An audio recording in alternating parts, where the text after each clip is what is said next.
Gasflasketrenden. Ja, den store gasflasketrend. Hey. Hvorfor er det pludselig trend? Ja, William Boysen, han er en YouTuber, og han vidste ikke, at han lige har startet en trend om gasnikkeren og gasflasken. Hvis du slår på gasflasken, så hør alle de virale videoer. Det er åbenbart, som om folk de er blevet glade for gasflasker. Og nu skal I vide hvorfor. Og hvorfor er der... Og hvorfor bliver der solgt 1000 Snickers? 2500 Snickers. Snickers på Mars. 25.000 Mars bar i Danmark. Det skal vi finde ud af i dag. Vi starter med gasflasken. Hvis du slår William Boysen gasflaske, er blevet en trend og har fået millioner af likes. De er åbenbart blevet... Så ja, det skal vi finde ud af. Prøv at se alle videoerne, han har lavet her. Hvis du slår på gasflasken, så går denne video viral. Okay.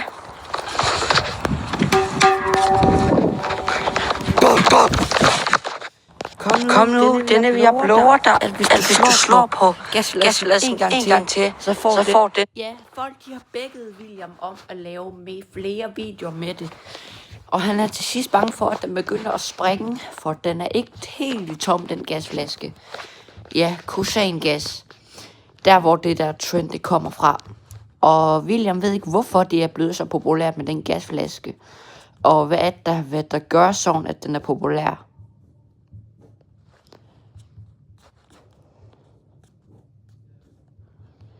Men det vil han nok kunne finde ud af senere.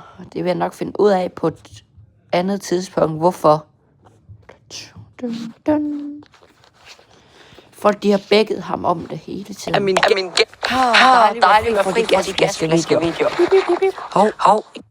Og han var en dejlig fri, indtil der kom en kommentar igen.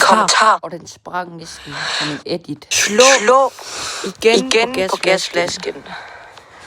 Ja, folk de spørger, og han har også forklaret i en video her, om hvorfor gasflaske.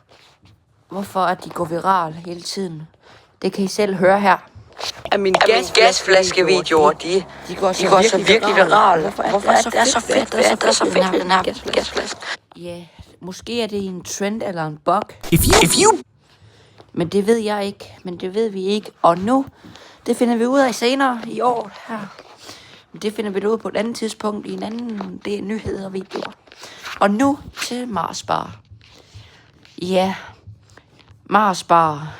Ja, mange folk de elsker. Det er simpelthen årets. Mars bar er vundet til årets bedste chokoladebar. Det siger ejerne Mars bar, hr. Donaldson. Vi er virkelig glade for at sælge de her barer.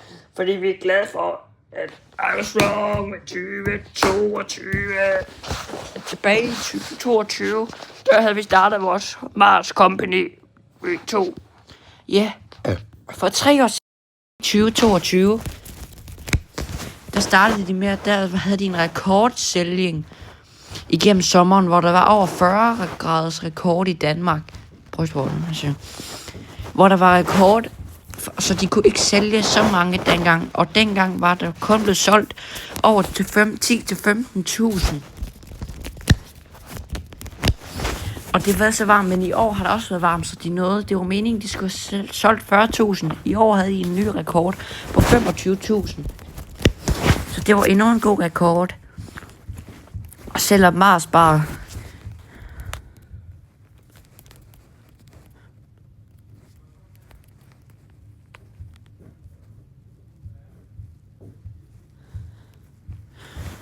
som blev skabt tilbage i 1950, som er cirka over 75 år siden. Ja, det var simpelthen det for nyheder i dag. Men kan I have det godt alle sammen, så ses vi endnu. I nyheder i morgen igen.